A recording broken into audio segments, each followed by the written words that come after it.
Shalom saudara, welcome to GKBJ Depok. Bersyukur hari ini kita masih bisa hadir, ya sekalipun kita masih lewat online, namun kita tetap bersyukur bahwa kita masih diberikan kesempatan untuk menikmati Allah di dalam ibadah online ini.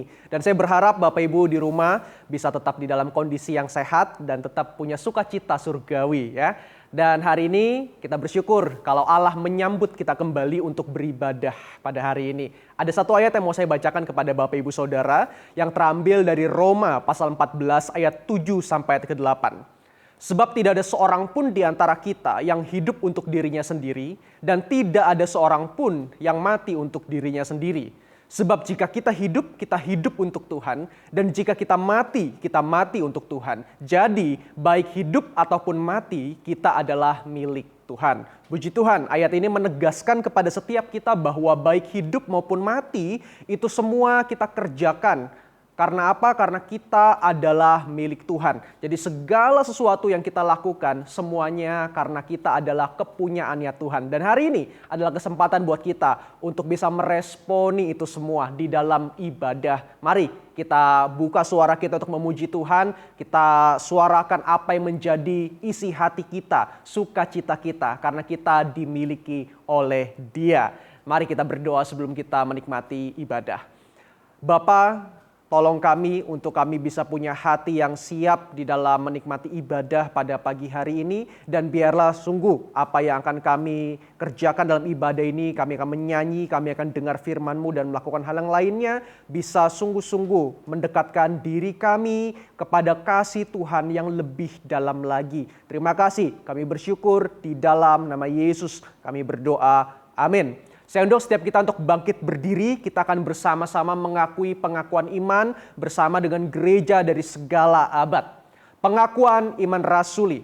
Aku percaya kepada Allah, Bapa yang Maha Kuasa, Halik langit dan bumi, dan kepada Yesus Kristus anaknya yang tunggal Tuhan kita, yang dikandung oleh Roh Kudus, lahir dari anak darah Maria, yang menderita sengsara di bawah pemerintahan Pontius Pilatus, disalibkan, mati, dan dikuburkan.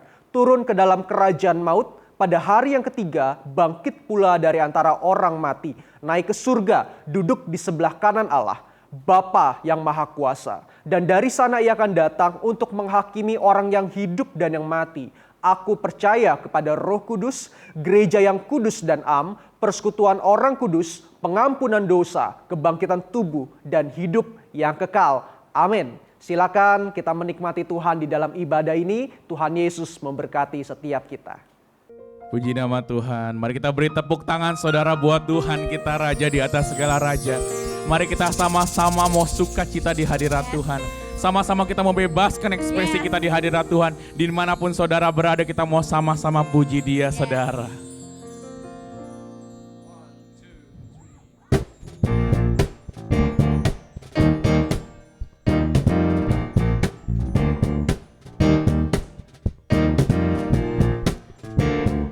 Angkat suaramu. Mari kita mau sembah Dia, saudara. Angkatlah suaramu, puji dan serukan nama Yesus. Tanggalkan bebanmu, tak perlu kau khawatir, sebab Dia sanggup. Gerakan kakimu, menarilah dan bertepuk tangan, bersukacitalah, tak perlu kau khawatir, sebab Dia sanggup. Sekarang nyanyikan kebesarannya, Dia kuat dan penuh kuasa, bersorak-sorai karena kasih-Nya telah datang melawat kita. Nyanyi bagi Dia.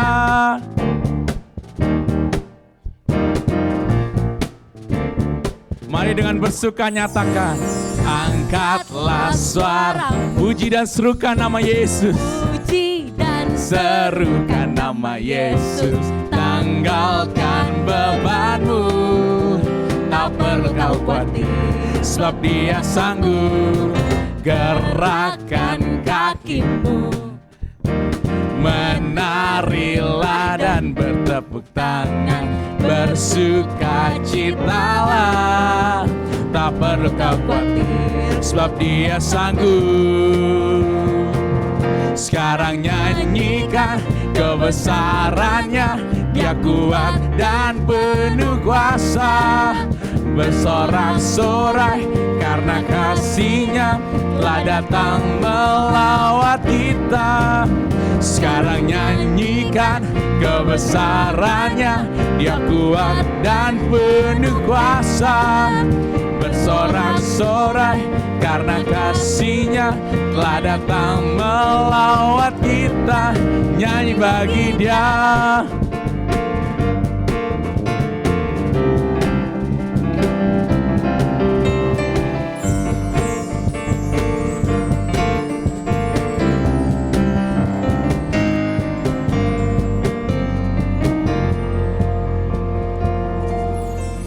Sekarang nyanyikan kebesarannya, Dia kuat dan penuh kuasa.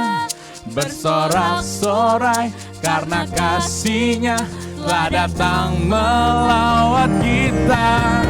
Sekarang nyanyikan kebesarannya, Dia kuat dan penuh kuasa. Bersorak-sorai karena kasih-Nya telah datang melawat kita.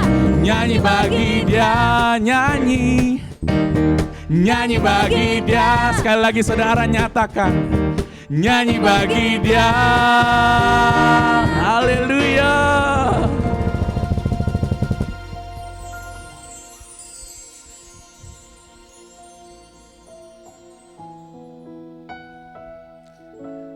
Mari kita persiapkan hati kita masuk lebih dalam lagi.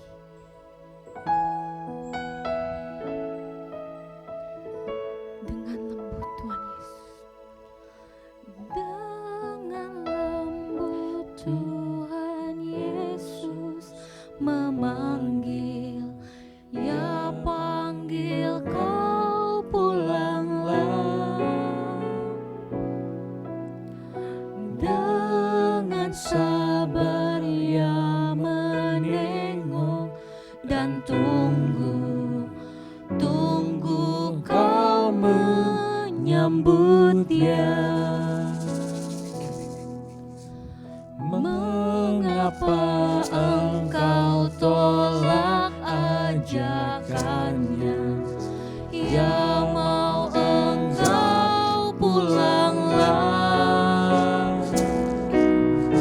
Mengapa tak kau indahkan kasih-Nya? Ia telah mati bagimu. Mari pada saat ini kita datang ke hadapan Allah. Mari kita akui setiap kesalahan, pelanggaran, dan dosa di dalam doa pribadi masing-masing. Mari kita akui itu semua di hadapan Allah.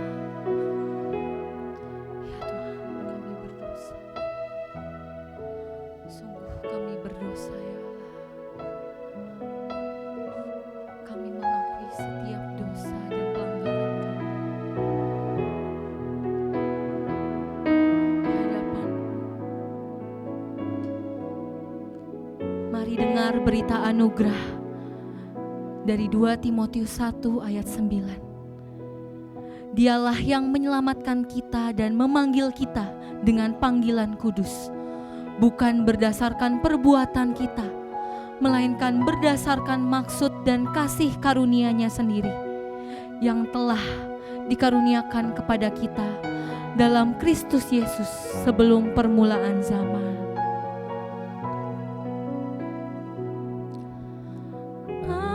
Amat ajaib kasih-Nya kepadamu, Ia mengampuni engkau. Berpalinglah dari hidup dosamu, Ia akan beri kau sentosa. Pulang, pulang,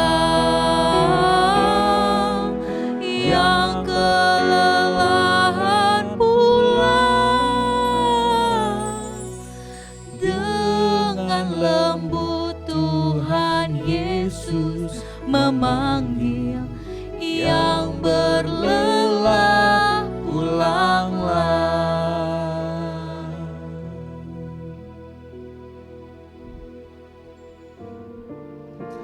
Mari kita meminta pimpinan Roh Kudus untuk mencelikan, menjamah setiap hati dan hidup kita.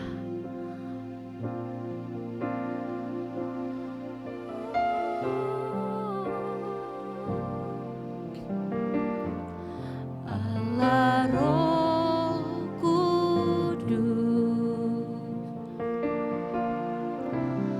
penuhi kami. Ku rindu Kau selalu dalam hidupku.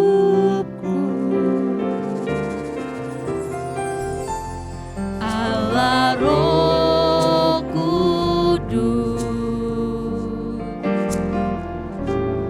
ubah hatiku, celikanku, jamahlah ku rindu hadirat-Mu.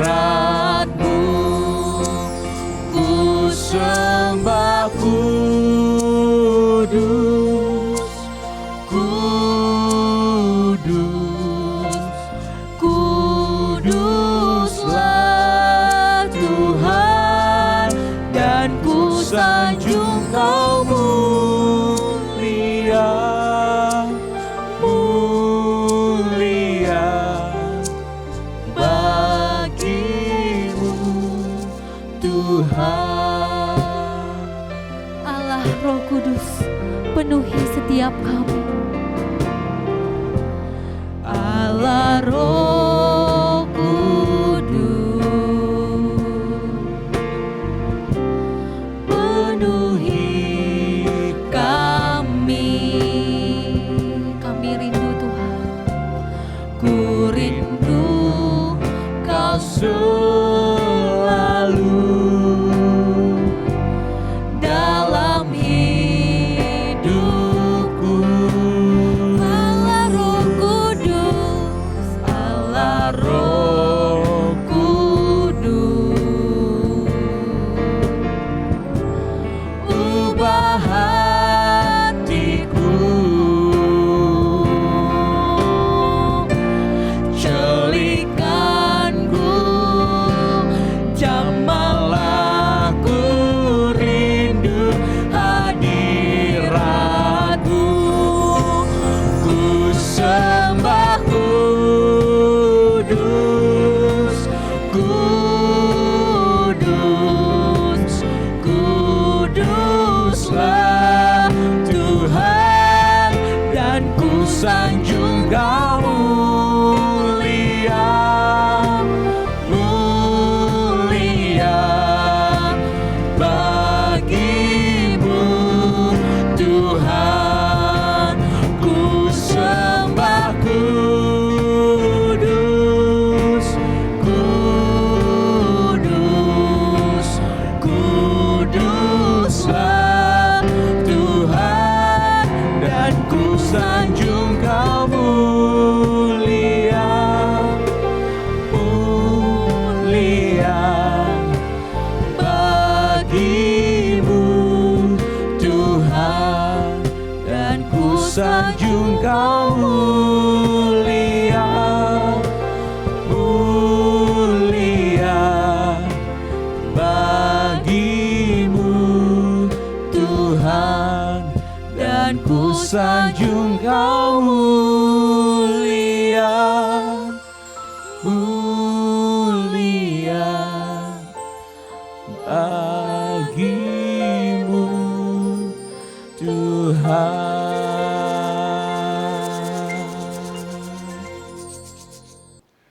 Senang sekali bisa bertemu dengan jemaat dimanapun Anda berada. Saya berdoa kiranya saudara diberkati, dilindungi, dan ada di dalam pemeliharaan Tuhan. Hari ini saya akan menyampaikan firman Tuhan dan kita akan meneruskan seri tentang gereja yang tercatat dalam kitab Wahyu. Kita akan belajar dari jemaat yang kelima yang bernama Jemaat Sardis. Saudaraku, sebelum kita mulai mendengarkan firman Tuhan, mari bersama-sama kita berdoa. Bapa di surga, kami siap untuk mendengarkan firman-Mu. Biarlah Roh Kudus membantu kami dalam segala keterbatasan kami, untuk kami boleh mengenal firman-Mu yang jauh melampaui akal kami. Sehingga firman-Mu boleh menguduskan kami, dan boleh menjadi makanan rohani kami, sehingga pertumbuhan kami di dalam karakter semakin besar dan nama Tuhan dipermuliakan. Kami siap menerima firman-Mu Tuhan, di dalam nama Yesus Tuhan dan Juru Selamat kami berdoa. Amin. Tema khotbah saya pada hari ini yang berkaitan dengan Jemaat Sardis adalah gereja yang hidup namun mati. Mari bersama-sama kita membaca firman Tuhan yang saya ambil di dalam Wahyu pasal 3 ayat 1 sampai dengan ayat yang ke-6. Saya juga minta kalau Anda juga ikut membacanya. Wahyu pasal 3 ayat 1 sampai 6 yang berbunyi demikian. Dan tuliskanlah kepada malaikat jemaat di Sardis. Inilah firman Dia yang memiliki ketujuh roh Allah dan ketujuh bintang itu. Aku tahu segala pekerjaanmu. Engkau dikatakan hidup, padahal engkau mati. Bangunlah dan kuatkanlah apa yang masih tinggal yang sudah hampir mati. Sebab tidak satu pun dari pekerjaanmu aku dapati sempurna di hadapan Allahku. Karena itu ingatlah bagaimana engkau telah menerima dan mendengarnya. Turutilah itu dan bertobatlah, karena jikalau engkau tidak berjaga-jaga, aku akan datang seperti pencuri, dan engkau tidak tahu pada waktu manakah aku tiba-tiba datang kepadamu. Tetapi di Sardis ada beberapa orang yang tidak mencemarkan pakaiannya. Mereka akan berjalan dengan aku dalam pakaian putih, karena mereka adalah layak untuk itu. Barang siapa menang, ia akan dikenakan pakaian putih yang demikian. Aku tidak akan menghapus namanya dari kitab kehidupan, melainkan aku akan mengaku namanya di hadapan Bapakku dan di hadapan para malaikatnya. Siapa bertelinga, hendaklah ia mendengarkan apa yang dikatakan Roh kepada jemaat-jemaat. Selamat dan berbahagia bagi saudara yang baca firman Tuhan, yang merenungkan dan yang melakukan dalam kehidupan hari lepas hari. Saudaraku, jemaat Sardis adalah jemaat yang memiliki keunikan tersendiri dibandingkan dengan jemaat-jemaat yang lain. Yang pertama, saudaraku, jemaat Sardis ini ada di sebuah kota yang bernama Kota Sardis. Kota Sardis itu tercatat muncul pada abad ke-7 sebelum Masehi. Kota ini saudaraku berada di dalam satu gunung yang sangat tinggi, itu setinggi 1.500 feet atau 457,2 meter dari permukaan laut. Jadi ini merupakan satu keberadaan jemaat yang memiliki tempat yang tinggi, tempat tinggal yang tinggi dibandingkan dengan jemaat-jemaat yang lain. Saudaraku, pada abad yang ke-7 sebelum Masehi, kota ini dipimpin oleh seorang raja yang bernama Croesus. Saudaraku, kota ini begitu luar biasa karena kota ini menghasilkan emas dari sungai yang mengalir, yang melewati kota tersebut. Dan kota ini juga kota yang menghasilkan baju putih yang sangat mahal, karena baju putih itu dibuat dari bulu domba, jadi sangat mahal sekali. Ada seorang filosof yang bernama Solon menyebutkan bahwa yang namanya kota Sardis ini merupakan kota teraman dan tidak mungkin bisa dikalahkan. Kenapa demikian, saudaraku? Karena kota ini secara alamiah mendapat keuntungan, memberikan keuntungan secara militer. Kota ini saudaraku terletak di sebuah bukit yang sangat terjal dan dikelilingi oleh batu-batu karang yang begitu kuat sekali dan sangat licin. Sehingga sangat sukar untuk kota ini bisa diserang atau diserbu dari luar. Nah, saudara, raja yang bernama Croesus, ya, dia begitu merasa bangga dengan kota ini dan dia begitu sombong, saudaraku, sehingga satu kali ketika dia mendapatkan sebuah mimpi untuk menghancurkan yang namanya Raja Koresh, itu Raja Persia, saudara, dia menyuruh pasukannya untuk menyerang Persia. Tetapi saudaraku, tidak terduga pasukannya akhirnya terpukul dan akhirnya mundur. Dan kemudian pasukannya naik ke atas, saudaraku. Tetapi saudaraku, pasukan Quraisy ini itu tidak bisa untuk menaik ke atas. Karena sangat sulit sekali. Dan kemudian saudaraku, Raja Koreus ini, raja ini saudaraku merasa tenang saja. Di atas saudaraku nggak mungkin yang namanya pasukan Persia ini bisa menyerbu dan menaklukkan kota itu. Dan bahkan saudaraku, raja ini hanya menempatkan beberapa prajurit yang menjaga-jaga di sekitar tebing tersebut, saudara. Namun saudaraku, apa yang terjadi? Kota ini bisa dikalahkan. Dan akhirnya pasukan Persia bisa masuk dan kemudian menaklukkan raja itu. Kenapa, saudaraku? Karena ceritanya begini, ada seorang prajurit yang lagi sedang berjaga-jaga, mungkin dia ngantuk, saudaraku, tiba-tiba topi bajanya jatuh ke bawah, dan kemudian prajurit ini mengambil topi itu melewati satu lorong. Dan kemudian itu diperhatikan oleh pasukan Persia. Dan kemudian pasukan Persia tahu rupanya ada jalan rahasia untuk bisa masuk ke kota itu. Jadi saudaraku, kalau lewat tebing-tebing itu tidak mungkin. Dan rupanya memang ada jalan rahasia. Dan saudaraku, oleh karena keteledoran, oleh karena prajurit ini tidak berjaga-jaga dengan serius, saudaraku, maka kota ini ditaklukkan. Saudaraku, ketika pasukan Persia masuk, saudaraku, betapa kagetnya pasukan ini, saudaraku, oleh karena kota ini hanya dijaga oleh sedikit pasukan, tidak terlalu banyak, saudaraku. Jadi saudaraku, kota ini adalah kota yang meremehkan akan musuhnya. Nah, saudara, karena dari latar belakang seperti inilah, saudaraku, maka tidak heran kalau kita melihat Yesus yang adalah pemilik gereja, kadang-kala dia menggunakan situasi militer pada saat itu untuk menjelaskan bahwa orang Kristen yang ada jemaat Sardis harus menjadi orang Kristen yang berjaga-jaga secara serius agar dia tidak jatuh, agar dia tidak binasa. Ya, saudaraku, ini adalah keunikan yang pertama. Keunikan yang kedua, saudaraku, adalah jemaat Sardis ini tidak ada sama sekali kata pujian dari Kristus. Ya, jadi tidak ada, saudaraku, pujian. Yang ada hanya teguran.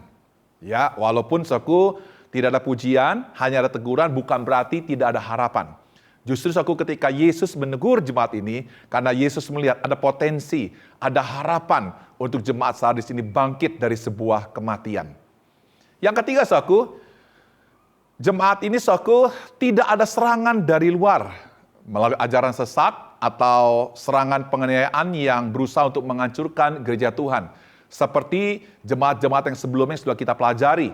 Jadi, saudaraku, ada ajaran-ajaran sesat, ya, seperti dari Biliam, ya, seperti Nikolaus, dan kemudian ada penganiayaan dari orang-orang Yahudi. Dan jemaat ini sama sekali adalah jemaat yang paling aman. Tidak ada serangan sama sekali untuk menghancurkan gereja, saudaraku. Saudaraku, saya katakan begini, aman bukan berarti itu tidak bahaya, saudaraku.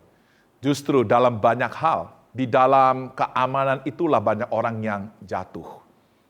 Yang keempat, saudara, jemaat ini adalah jemaat yang unik. Kalau jemaat-jemaat yang lain, saudaraku, mereka bisa ditipu dari orang-orang luar. Tapi justru jemaat ini, saudaraku, dia menipu orang luar, mengelabui orang luar dengan perbuatan baiknya, dengan kesalehannya, dengan kerja kerasnya. Nah, saudaraku, nanti saya akan jelaskan lebih lanjut tentang hal ini. Nah, sekarang kita akan melihat, saudaraku, ada dua hal yang akan kita pelajari. Yang pertama, teguran Yesus buat jemaat yang ada di Sardis. Saudaraku, Yesus menegur, ya. Teguran yang pertama itu apa? Di dalam ayat yang pertama dikatakan begini, "Aku tahu segala pekerjaanmu. Engkau dikatakan hidup, padahal engkau mati." Saudaraku, ini merupakan satu pujian yang tidak diberikan oleh Yesus, tapi ini diberikan dari orang-orang luar yang dari jemaat, yang melihat jemaat, wah, ini jemaat yang hebat, ini jemaat yang memiliki sebuah reputasi yang luar biasa. Sebab kata hidup, saudaraku, itu mempunyai arti reputasi. Jadi sebuah reputasi hidup yang luar biasa. Saudara, orang-orang di luar gereja dapat ditipu oleh jemaat ini. Tapi saya ingatkan, saudaraku, Yesus nggak bisa ditipu. Yesus itu matanya seperti bola api. Wajahnya penuh dengan kemuliaan.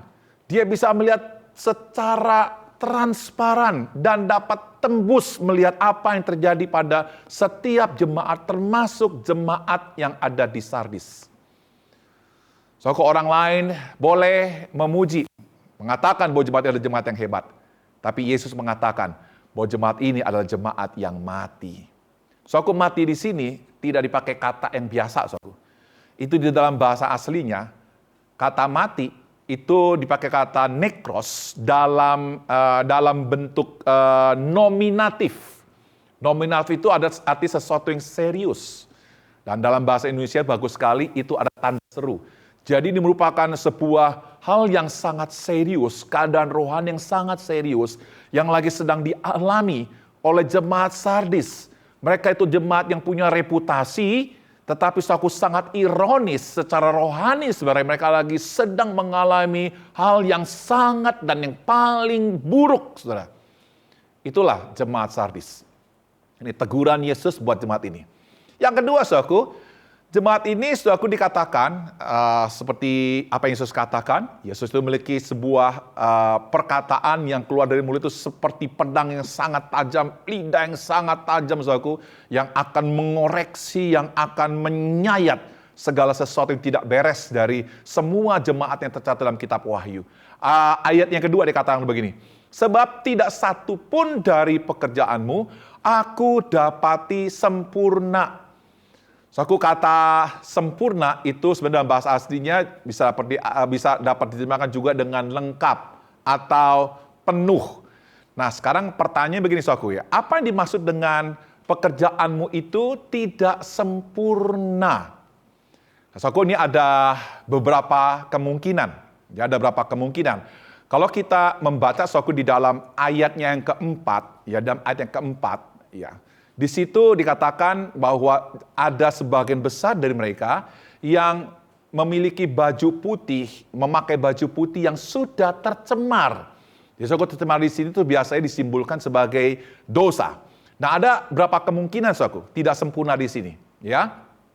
Yang pertama, sudah menerima Injil Kristus, namun hidupnya tidak memiliki perbuatan yang baik. Ya, jadi sudah menerima Injil Kristus, sudah diselamatkan, sudah memiliki iman di dalam Kristus, namun hidupnya tidak memiliki perbuatan yang baik. Apakah kemungkinan ini tepat, saudaraku? Tidak. Karena ketika Tuhan berkata pekerjaanmu, ya, pekerjaanmu itu kata ergon, itu mempunyai arti moral, saudaraku. Ya, mempunyai arti moral. Ya, ergon itu, saudaraku, adalah seseorang yang berjuang, orang yang bekerja keras, bukan sekedar bekerja keras, tapi juga bisa berarti seorang yang bekerja keras di dalam kesalehan, bekerja keras di dalam perbuatan-perbuatan baik, saudaraku. Jadi kalau dikatakan bahwa jemaat ini tidak sempurnanya bahwa dia sudah menerima Injil Kristus, namun hidupnya tidak memiliki perbuatan baik, ini adalah satu kemungkinan yang sangat kecil sekali. Yang kedua, saudaraku, adalah sudah menerima Injil Kristus, namun setengah-setengah di dalam pelayanan. Sekali lagi, saudaraku, kemungkinan ini sangat kecil sekali untuk bisa kita terima, saudaraku. Kenapa? Karena sekali lagi kata ergon. Ergon itu mempunyai arti toil, ya, mempunyai arti kerja keras sampai berkeringat, saudaraku. Jadi jemaat ini bukan jemaat yang setengah hati kalau bekerja. Mereka sepenuhnya bekerja habis-habisan, saudaraku. Yang ketiga, sudah menerima Injil Kristus, namun menggunakan perbuatan baik, menggunakan usaha kerasnya untuk menutupi dosa. Jadi, saudara, ini kemungkinan yang sangat besar sekali. Mereka berbuat dosa. Dan mereka merasa bahwa perbuatan dosa ini harus ditutupi oleh perbuatan baik. Bahwa perbuatan dosa ini akan bisa diselesaikan dengan perbuatan baik. Jadi, saudara, saya pribadi melihat bahwa tidak sempurna di sini dalam pengertian sudah menerima iman di dalam Kristus, sudah menerima anugerah di dalam Kristus, tapi ketika mereka jatuh di dalam dosa, mereka berpikir aku hanya perbuatan baik saja yang dapat mengimbangi dosa yang mereka perbuat. Kemungkinan yang keempat, saudaraku, yang saya juga sangat setujui, bahwa jemaat ini sudah menerima Injil Kristus. sudah menerima iman di dalam Kristus dan sudah diselamatkan. Dan jemaat ini begitu sibuk di dalam perbuatan baik, namun lupa untuk memberitakan Injil Kristus. Jadi saudaraku, buat saya, jemaat yang ada di Sardis ini, kenapa Yesus menegur bahwa di hadapan Allahku mereka tidak sempurna? Karena ketika mereka menerima Injil Kristus dan ketika mereka jatuh dalam dosa, mereka coba menutupi dosa mereka dengan perbuatan baik. Mereka begitu sibuk dalam perbuatan baik, tapi mereka tidak memberitakan Injil. Ini adalah masalah yang sangat serius di hadapan Tuhan. Sekarang kita lihat saudaraku ya, apa sih yang menjadi nasihat Yesus buat jemaat Sardis yang mengalami situasi kehancuran rohani yang luar biasa karena coba berusaha menutupi dosanya dengan perbuatan baik. Yang pertama saudaraku, Yesus berkata dalam ayat 3a, karena itu ingatlah bagaimana engkau telah menerima dan mendengarnya, turutilah itu dan bertobatlah. Nah saudaraku, kalau kita melihat di dalam bahasa aslinya saudaraku, ya kata ingatlah, turutilah, bertobatlah, itu kata ingatlah dipakai kata mniomo neue, kemudian kata turutilah, terei, kemudian kata bertobatlah dipakai kata metanoeson. Saudaraku, menarik sekali bahwa 3 kata ini, kalau diparsing saudaraku, itu di dalam bentuk imperatif, kata kerja imperatif. Ya, itu kata kerja yang sama. Imperatif ini adalah merupakan kata perintah yang harus dilakukan. Dipakai 3 kali, saudaraku, itu menunjukkan ini adalah sesuatu yang sangat-sangat serius sekali untuk dilakukan. Sebab dosa atau kehancuran rohani yang ada pada jemaat Sardis itu sangat mengerikan. Jadi saudaraku, ketika Yesus memerintahkan ini 3 kali, saudaraku, ini berarti jalan keluar. Ini berarti nasihat yang akan membuat jemaat Sardis bangkit lagi dari kematiannya, saudara. Jadi ada 3 di situ. Nah sekarang kita lihat satu demi satu, saudaraku.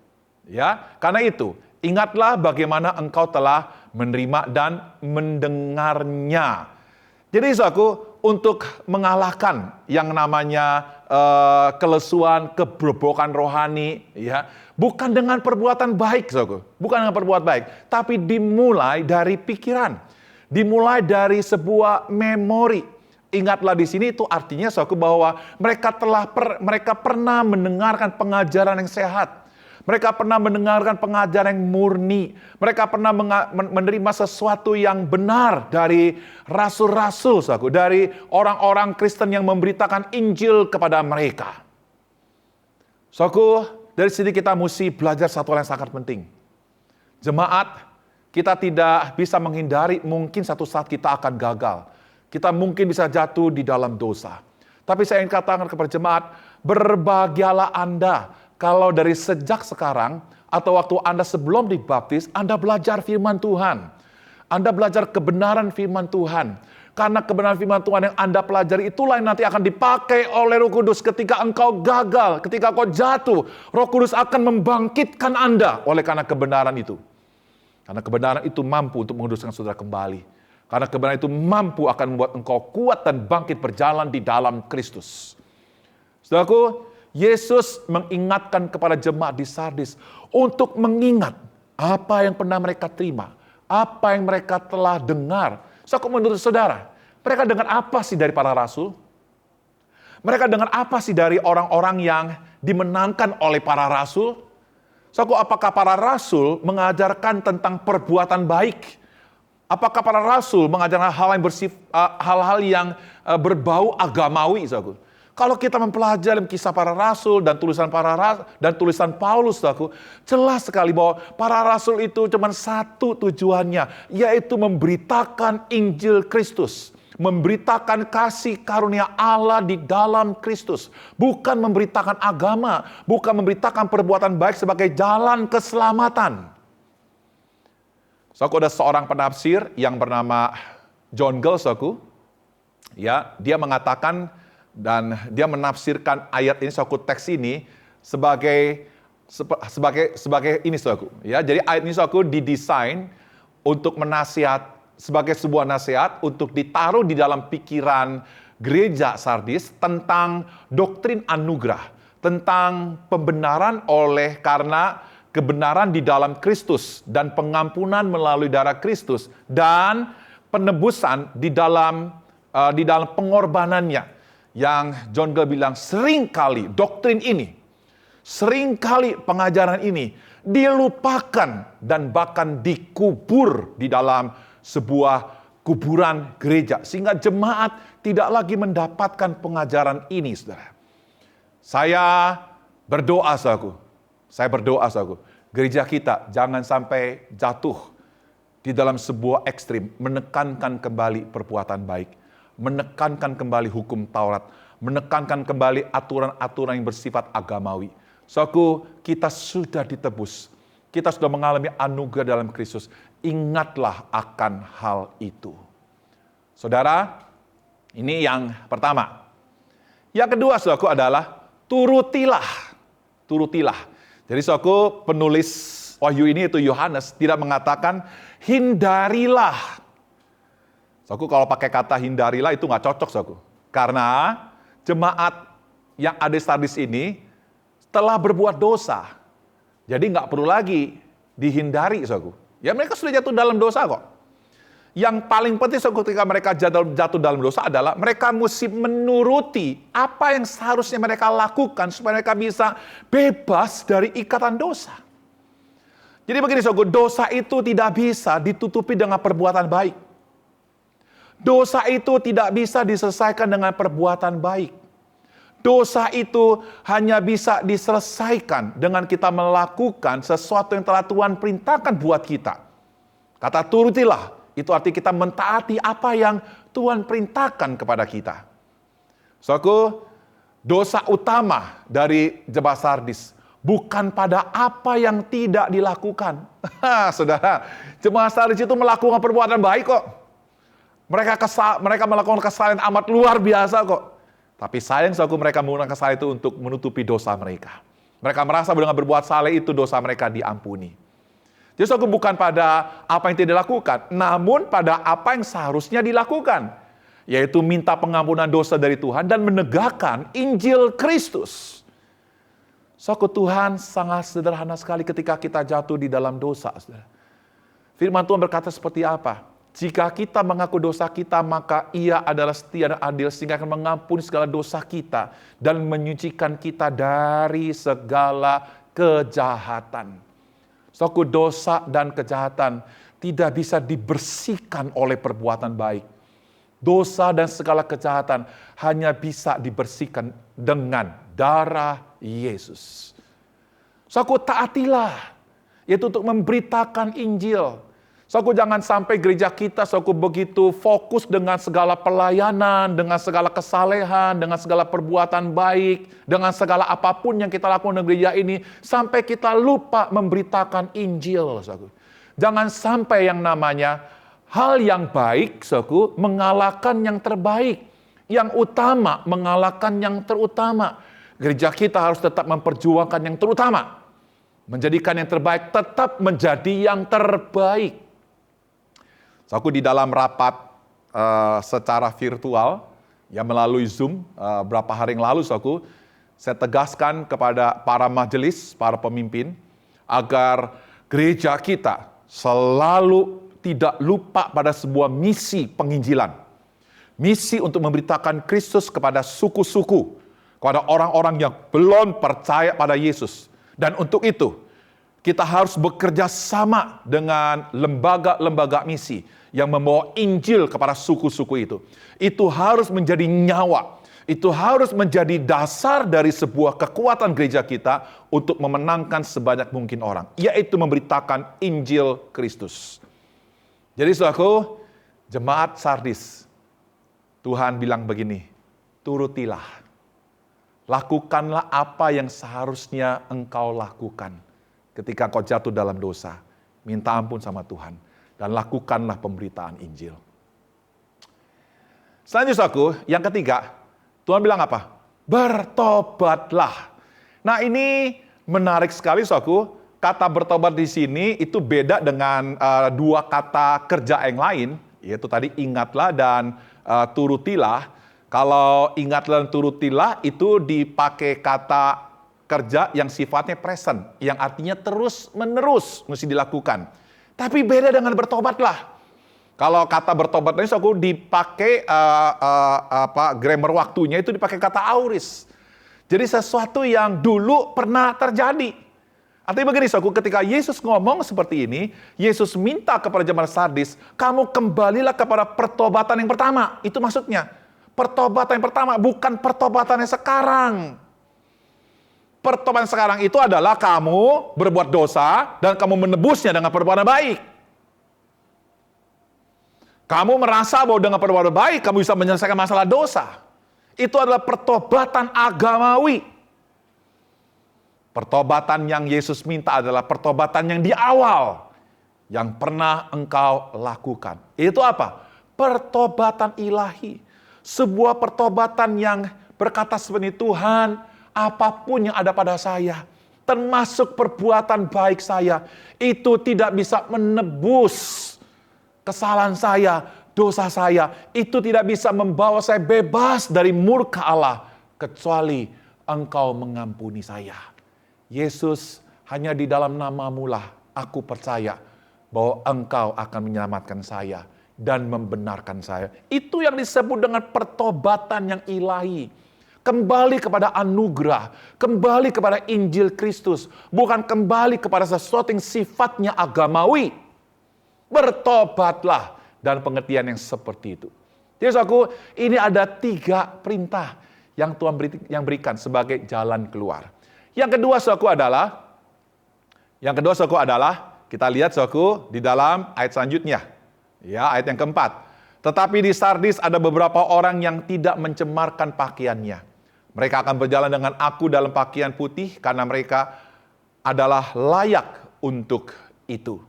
Saudaraku, walaupun jemaat di Sardis secara mayoritas mereka telah mencemarkan pakaian yang putih, tapi ada sedikit orang, ya, kata beberapa orang itu dalam bahasa aslinya mempunyai arti sedikit orang, bisa dihitung dengan jari yang tidak mencemarkan pakaiannya. Yesus memberitahukan kepada jemaat ini, masih ada orang yang sedikit yang setia kepada Injil Kristus. Saudaraku, di sini kita belajar satu hal yang sangat penting, saudaraku. Sangat penting sekali. Jangan kita selalu melihat apa kata orang banyak. Saudaraku, ada semacam hukum mengatakan, apa kata mayoritas itu adalah katanya Tuhan.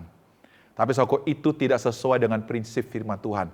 Di dalam kitab Wahyu yang kita baca ini, saudaraku, masih ada sedikit orang yang suaranya perlu kita dengar. Yang teladan rohaninya kita perlu ikuti. Yang perjuangannya tentang Injil Kristus kita mesti ikuti, saudara.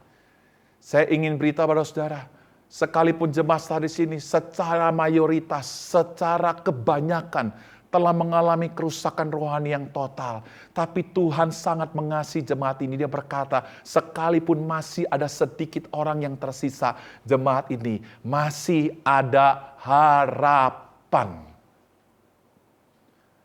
Saudara, saya ingin tutup khotbah saya dengan sebuah kalimat seperti ini, saudara. Selama masih ada orang-orang percaya, sekalipun hanya segelintir orang dalam gereja, yang terus memperjuangkan Injil Kristus dan hidup di dalamnya, maka gereja itu masih ada harapan untuk bangkit mengalahkan kejahatan dan memenangkan jiwa. Saudara, saya berdoa GKBJ Depok menjadi gereja yang tidak seperti jemaat di Sardis. Jemaat GKBJ Depok adalah jemaat yang tidak lupa akan pengajaran tentang kasih karunia, tentang penebusan, tentang pembenaran di dalam Kristus, tentang Injil Kristus. Jemaat GKBJ Depok menjadi jemaat yang memberitakan Injil Kristus. Jemaat GKBJ Depok menjadi jemaat yang di dalamnya orang-orang yang setia kepada Injil Kristus, di dalam pemberitaannya, di dalam pikirannya, di dalam pengajarannya. Bukan semakin sedikit, tapi semakin bertambah banyak. Itulah doa saya buat jemaat Depok. Mari kita berdoa. Bapa di surga, kami berterima kasih untuk firman-Mu ini. Biarlah peringatan Engkau kepada jemaat di Sardis ini menjadi sebuah peringatan bagi kami juga. Kalau kami pernah jatuh dan bahkan hari ini kami seperti jemaat Sardis, ampuni kami Tuhan. Hari ini kami ingin mengakui di hadapan-Mu bahwa ketika kami jatuh dalam dosa, hanya ada satu jalan keluar daripada pengampunan yang Kau berikan. Bukan dengan perbuatan baik, tapi kami mengakuinya di hadapan-Mu. Meminta belas kasihan-Mu untuk mengampuni segala dosa dan kejahatan kami.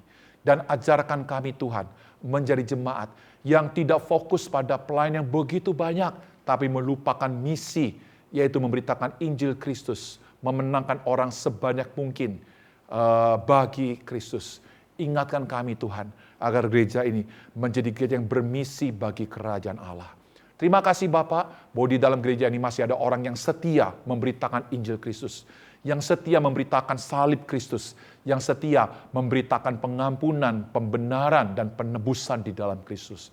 Kami ini Tuhan, jemaat ini menjadi jemaat yang berkenan dan menyukakan hati-Mu. Di dalam nama Yesus hamba-Mu berdoa. Amin. Saudara, kita akan bersama-sama masuk di dalam perjamuan kudus. Perjamuan kudus ini hanya diperuntukkan bagi saudara-saudara yang sudah dibaptis, baik secara percik maupun selam, di gereja ini atau di gereja yang lain. Jikalau saudara sudah dibaptis, saya mengundang saudara untuk kita bersama-sama mengenang cinta kasih Tuhan di sekitar meja perjamuan kudus.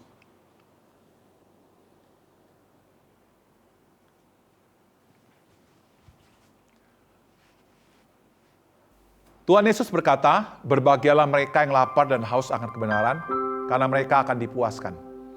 Akan tetapi ada peringatan dari firman Tuhan yang lain yang berkata, barang siapa dengan cara yang tidak layak makan roti atau minum cawan Tuhan, ia berdosa atas tubuh dan darah Kristus.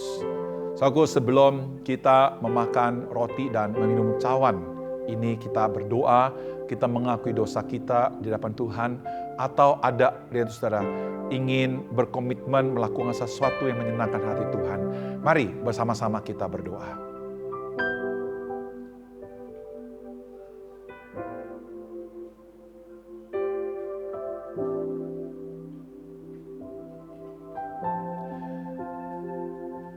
Terima kasih Tuhan untuk anugerah pengampunan yang Kau berikan kepada kami.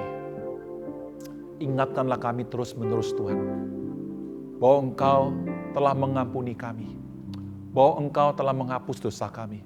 Dan ketika kami jatuh di dalam dosa, sekali lagi Tuhan, Engkau mengingatkan kami bahwa tetap masih ada pengampunan yang Kau berikan kepada kami. Ingatkan kami terus-menerus Tuhan, untuk kami selalu hidup menyenangkan hati-Mu. Kami siap menerima perjamuan kudus yang merupakan gambaran dari kasih-Mu yang sempurna ini. Kami ingin menikmatinya, kami ingin mencicipnya. Di dalam nama Yesus kami berdoa. Amin.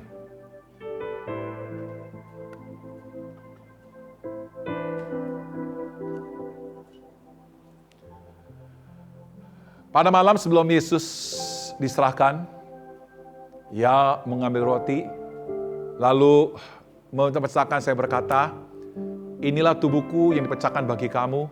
Perbuatlah ini setiap kali kamu memakannya menjadi peringatan akan aku. Mari bersama-sama kita berdoa. Bapa di surga, terima kasih untuk tubuh yang terpecah. Di atas kayu salib, tubuhmu hancur, tubuhmu berdarah-darah, terobek-robek, untuk memulihkan hubungan kami yang telah terputus dengan Sang Bapa, agar kami boleh memiliki hubungan yang mesra, hubungan yang intim kembali dengan Bapa. Terima kasih Tuhan, tubuhmu yang terpecah Engkau persembahkan, agar hubungan kami dipulihkan. Dalam nama Yesus kami siap menerimanya. Bukankah tubuh yang terpecah ini adalah persekutuan kita dengan tubuh Kristus? Amin. Mari bersama-sama kita menerimanya.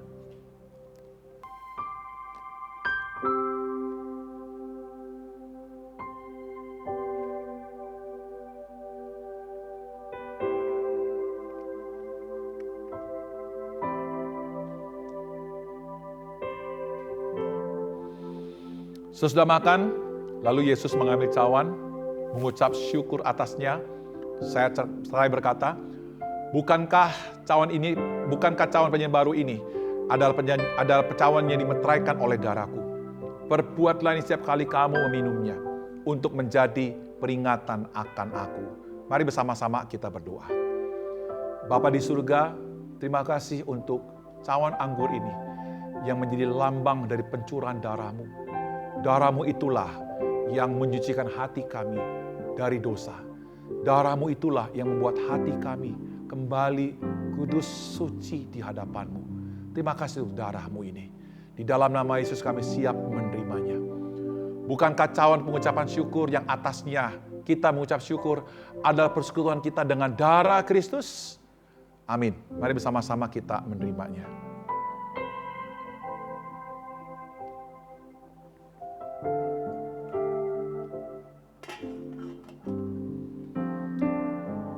Sekarang Tuhan, biarkanlah hamba-Mu ini pergi dalam damai sejahtera, sebab hamba-Mu telah melihat keselamatan yang telah Engkau sediakan di hadapan segala bangsa. Mari bersama-sama kita teriakan, Maranatha. Sekali lagi kita katakan, Maranatha. Lebih keras lagi, saudaraku, Maranatha. Yesus datang kembali. Amin. Saudaraku, mari bersama-sama kita akan masuk dalam sebuah persembahan. Setiap minggu pertama di tiap bulan, saudaraku, gereja mengadakan mesbah persembahan perpuluhan. Mesbah persembahan perpuluhan ini diadakan untuk mengingatkan jemaat tentang perpuluhan yang menjadi tanggung jawab kita untuk kita berikan kepada Tuhan.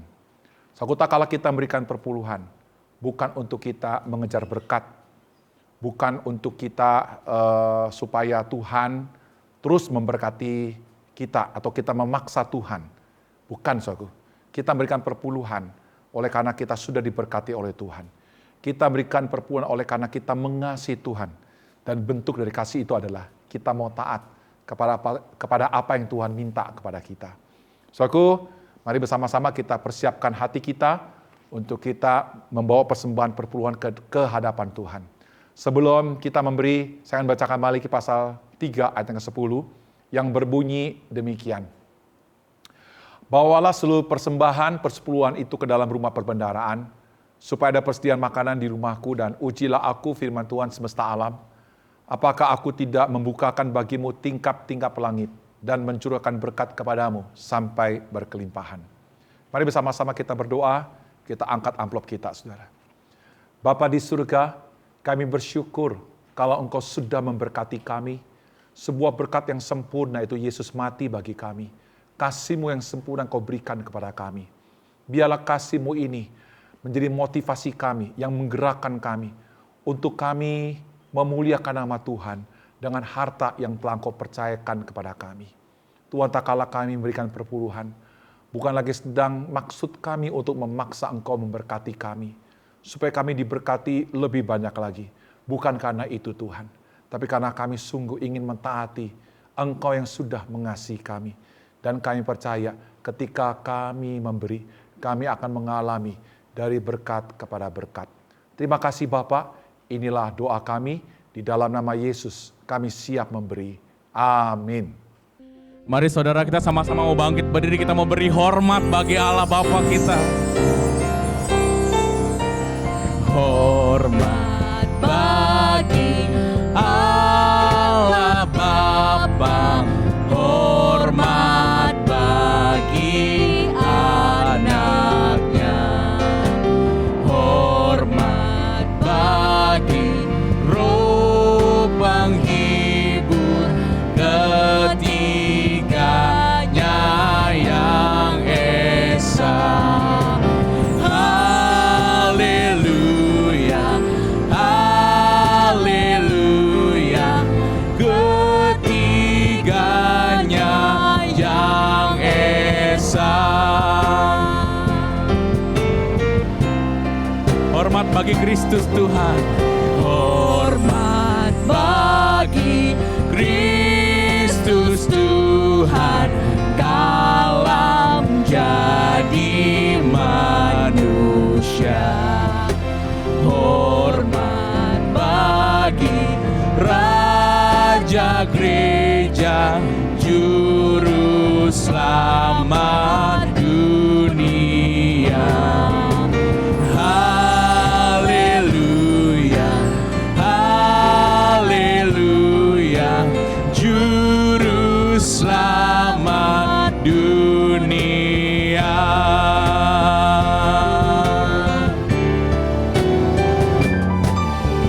Hormat bagi Raja mulia, Raja segala raja. Hormat puji siang malam di hadapan tatanya. Haleluya, haleluya, di hadapan haleluya, haleluya, haleluya, ketiganya yang esa. Haleluya, haleluya, ketiganya yang esa.